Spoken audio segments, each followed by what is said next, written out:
And welcome back to the Homemade Podcast of Sports with your host, Jay Pops. Guys, look here, man. Look here. This is going to be a very, very short one. About a good 10 minutes, I want to say. But guys, this is my first ever time. And look here, I was sitting up there and I was in the house and I was talking to my wife about this too. Oh, and if you guys are wondering, man, this here will now be the new setup. This is the new actual setup. I'm in my man cave, so I will be recording out here from now on. But this is the thing, man. This is my first ever time in all of my years of watching college football and understanding college football, looking at the recruiting, the coaching carousel, and things like that, man, where we have all witnessed, we have all sat down and witnessed the downfall that's about to take place in Norman, Oklahoma. I can honestly say we're all about to sit here, and Oklahoma fans, they can agree with it or they can not agree with it. We're about to actually sit here as Aggie fans, man, as Aggie fans. We're about to sit here and witness the downfall of Oklahoma football. We're talking about a program that's up there with the highest of the highest, man. This is a blue blood program that has been good ever since Bob Stoops came in. I made this comment before. For Bob Stoops to be at that school for 20 years like that and only have one national title is what blows my mind like crazy. I'm going to say this once again. For Bob Stoops to be at Oklahoma with all of that talent that he had year in and year out and only have one national title to his name blows my mind. It is something that's holding them guys back there. But anywho, man, we move past that. And for the people that did not know, Bob Stoops will be the interim head coach going into whatever bowl game they get placed in, which is crazy to me. So we all seen the news where Lincoln Riley accepted the USC job. So I started to let it make sense in my mind. The reason why he took the USC job is because where does most of his offensive recruits come from? They all come from the West Coast. His two quarterbacks have been from, 3 or 4. They've been from California and from Washington. That's very easy for him. He just left another blue blood program, go to the next one, and he's just going to recruit in the West Coast. That is where he recruits at. I have no idea where Lincoln Riley is from, but obviously he loves the West Coast enough to go on out there. What I seen when I woke up this morning, and I seen all this last night, man, my phone kept on going off on Twitter. I've seen 7 decommitments take place in the Oklahoma recruiting base in like 5 hours. I seen all of that last night. I seen 5 total commits in 5 hours, just smash them off, decommit. I seen 1 decommit from the 2021 recruiting class, and now we just all have seen, if you guys did not know, now we've all seen Spencer Rattler going to the transfer portal. I believe there's more coming. There's more coming. So I said that to say this here, and we're not going to stay long on Oklahoma, but Oklahoma is by far the most breaking news. Oh, and by the way, some new coaching hires, Billy Napier at Florida, and the Fresno State head coach has now accepted the job at Washington. So just to give you guys some news and updates, man. Once again, Fresno State head coach has accepted the job in Washington with Washington University and Huskies. So anyways, man, I said all that to say this here. People have to really, really be patient with these coaches. Don't get me wrong. I know most of these coaches are not loyal to their program. I know this already. I know this. Money talk, bull stuff walks.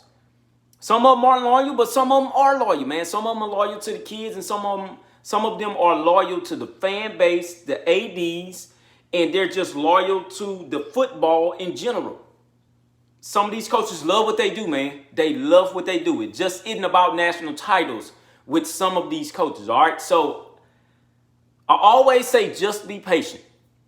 Reason why I say that is because of this here. As soon as Texas and Oklahoma signed that deal with the SEC, I knew things were going to change in the Big 12, and I know they're going to change when they come to the SEC. So this here is Texas fans. Texas fans already got it made up in their mind. Well, Texas A&M is over there being successful with recruiting, and although they're quote-unquote mid-tier team in the SEC West, they've been doing pretty good, and they've done pretty good with their first run. They had a Heisman Trophy winner. Texas believed that they come over and do the same. This is baffling to me. People have to really, really understand that Texas A&M took a lot of blowout losses. To get to where we are this year with an 8-4 record, we took a lot of blowout losses. If I can remember correctly, man, during that Kevin Sumlin era and the first 3 years of the Jimbo Fisher era, we took some blowout losses. This year in particular, with an 8-4 record, once again, we have not taken a blown out loss. None whatsoever, none this season. I'm going to say this once again for all the people in the back. We have not taken a blown out loss all this year. It in the year where we can sit down and say we have not taken a blown out loss. It's not a year. It is not a year. I know people look at that Johnny Manziel year, but I believe when we had played LSU that year, was it a blowout? It may have been a close loss. I believe when we played Florida, it was a close loss as well. But within these 4 losses that A&M has took this year, I'm going to say this once again. The losses have been by either 10 points, 4, and then now 3 to LSU. We have not seen that period. Because with all of our years of watching A&M and we take 4+ losses like that, we've gotten blown out in every 5 of the losses. Almost all 5 of the losses we have got blown out. We hadn't seen it. We're going in the right trajectory, man. We're going in the right step. We will all take a look back on this year and have the what if factor. What if? What if this play went this way? What if this play went that way? We will all sit back and think about the what if. But we can't do that, man. We have to continue to move. So I told you guys all season long that A&M had the 8th best talent in the nation. This year, we took 4 losses, and this is the reason why everybody's mad. Because we were the 8th best talented team in the nation. We were literally the 8th best talented team, and that was no lie. We just happened to take 4 losses in a year, and this is the thing that many of us have to realize, man, and many of you guys got to realize. This is the first ever time where Texas A&M has been that talented in school history. I'm going to say this once again. This is the first time where Texas A&M has been that talented in school history. All right, so we have to learn how to deal with the talent factor. All right, we weren't known for being that talented. We had one class that was top 10 talent when Kevin Sumlin was here, and they were right at number 10. Right at number 10. We have moved up to number 8 with Jimbo Fisher. We now have the 8th best. If you guys can remember me saying this about recruiting all the time, we will continue to move up. So Texas A&M in general, with the football, and Texas A&M fans, which is including myself, we have to learn how to deal with a humongous amount of talent all at once. The team has to learn how to deal with being that talented, and the team has to learn how to deal with having a target this big on their heads every time they step on the football field. We are no longer hunting Alabama, Auburn, LSU, and things like that. We have now turned into the team that folks in the SEC West and SEC in general, as well as other programs, want to beat now. You have to realize that. Not saying that we're blue blood, nothing like that, but we have to realize that we are the targets now. We're the targets. That team has to learn that they're the targets now. They have to learn how to close out the deal, okay? We were not a good on-the-road team this year. We were not. We were just not good on the road. We have to learn how to be that team on the road. We have gotten the home field advantage fixed. They are a good home field team now. Now coming into next year, we have to learn how to win on the road at the highest of the highest. Okay? We have to learn how to deal with that. That was the biggest problem. That was the biggest issue. We never had to go through that. We never had to go through it. Once again, we now have the talent pool with the likes of Georgia, with the likes of LSU, Alabama, Oklahoma, teams of that nature. We have the talent just like them. Coming into the 2022 season, we will move up to the number 5 best talented team. Mark my words on that. I'm going to say this once again. We move up to the number 5 best talented team in the nation. We have to continue to get better with the talent, man. We got talent now. We sat here and we waited for 11 years for this. We now have the talent. The talent is there. We have a lot of it. In a lot of people's minds, hell, we might have too much of it. But it's no such thing as enough talent, man. You can only continue to get better. I tell you this here, and I said this before the season started too, and the season was about to go in the way that we all had projected it to go. Coming to the 2022 season, we will see a lot of blowout games from this Texas A&M team. I'm going to tell you like this Texas A&M team will come in with a revenge factor on their mind when they go on the road. On the road is where they are going to want those wins the most. They know what they have to do at home. I'm not concerned about at home. I'm concerned about on the road. We going on the road to a lot of teams next year, all right? So early signing period is coming up. National Signing Day is coming up, things like that. So we will start seeing who we're going to sign with this 2022 class. And this 2022 class will be our biggest class ever. So I want you guys to think about something before I get up out of here. So we are witnessing something that is real crazy, and I don't believe that nobody has looked at this. You guys have to witness things that are going on so far as with recruiting and also coaching right now. Recruiting wise, man, and this deals with coaching as well. Recruiting wise, Jimbo Fisher will either bring in the number 1, number 2, or number 3 recruiting class in the country for this year. Kirby Smart will bring in either the number 1, number 2, or number 3 recruiting class for this year. Nick Saban will either bring in a number 1, number 2, or number 3 recruiting class for this year. Well, what are you getting at, J Pops? I'm getting at this here, and I need a lot of you guys to listen up to this. Nick Saban is right in the middle of his 2 most prominent guys that he feels that has a shot at beating him for the long haul. I'm going to say this once again. Nick Saban is right in the middle of both of these guys, which is Kirby Smart and Jimbo Fisher. These 2 guys in particular made Nick Saban better at what he was doing in his head coaching career. All right, Kirby Smart made Nick Saban better as a head coach, just as well as Nick Saban made Kirby Smart better as a defense coordinator. Jimbo Fisher made Nick Saban better as a head coach when he was an offense coordinator, just as well as Nick Saban made Jimbo Fisher a better offense coordinator when he was there with him. Understand what I'm saying right here. It's ironic to me, and as well as to you guys, if you guys did not pay attention to it, that Nick Saban is in the middle of both of these guys that he knows for sure can beat him and take the throne when the time is right. Not saying that somebody's going to claim the throne for a very long time, but they can beat him and take the throne when the time is right.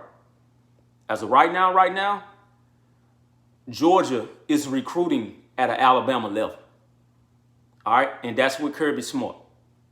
It took Kirby a couple of years to get to that, because for the longest we sat here and we watched Nick Saban in Alabama recruit the number 1 class every other year. Now you look up, Georgia is signing the number 1 class every other year. Now you're starting to look up and you're starting to see Jimbo Fisher climb into that spot with a Texas A&M program who was just like Georgia that has never seen this type of recruiting before, ever in history. Ever in program history, we've never seen this type of recruiting before. That's why so many of us are mad. And I can't be mad at all of you guys. I just don't like the frustration that you guys let out on social media like that. But we're now starting to witness this is how it feels when you get what you wanted.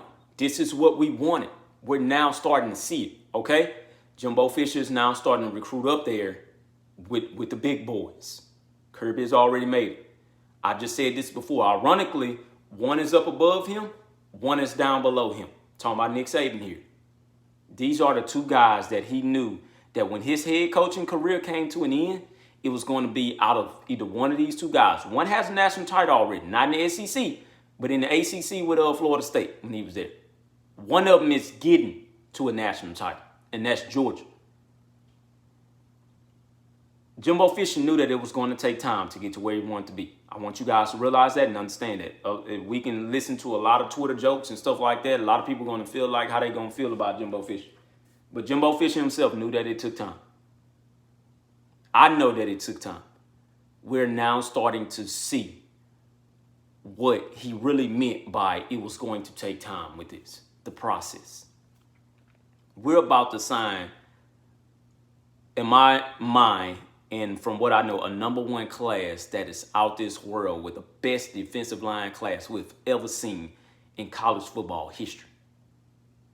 And Georgia signed many of them. Alabama has signed many of them. LSU has signed many of them. Neither one of those programs are about to see a defensive line class that we're about to sign.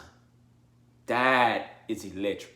I know it's only defense, but that was the lost piece. We're looking for the offensive piece, and in my mind, I still believe that we'll get Evan Stewart. That will be the lost piece that go along with a lot of talented receivers we already have.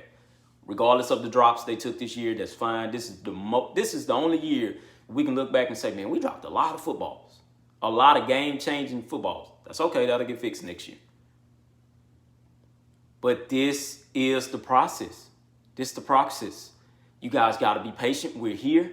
We just have to be here for the long haul. I'm not going anywhere. I'm going to sit here and I'm going to witness history. All right? So continue to look at it. Continue to look at it. Like I say, with Oklahoma, with their decommits coming, I believe Gabriel Brownlow-Denley will flip on National Signing Day to Texas A&M. That's just me. I believe he'll flip.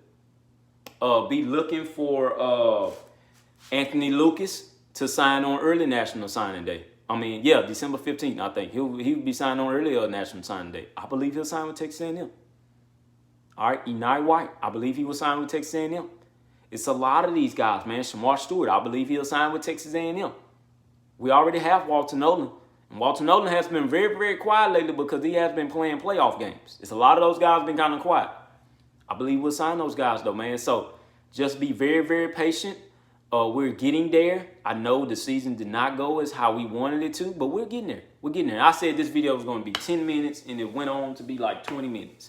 I always do this. But I get into what I'm talking about, man, because I love talking to you all. But this is where we're at now. So once again, look at the process. Jimbo Fisher has took his time. You know, he's gotten there. He kept on saying that he'll sign either the #2 or #1 class. He said that when he got hired. He just didn't know how long it would take. But he got there. He's getting there, man.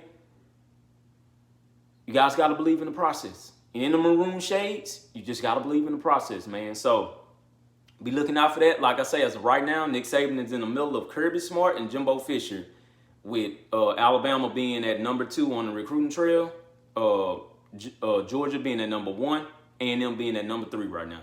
I do not see that changing at all. The only thing I see changing is if one keep on going on top of the other. That is it. That is it. Those 3 classes that you see, that is how we will be throughout the 2022 season. Once again, guys, this is Homemade Podcast Sports with your host, Jay Pops. Love all of you guys. #EagleMags.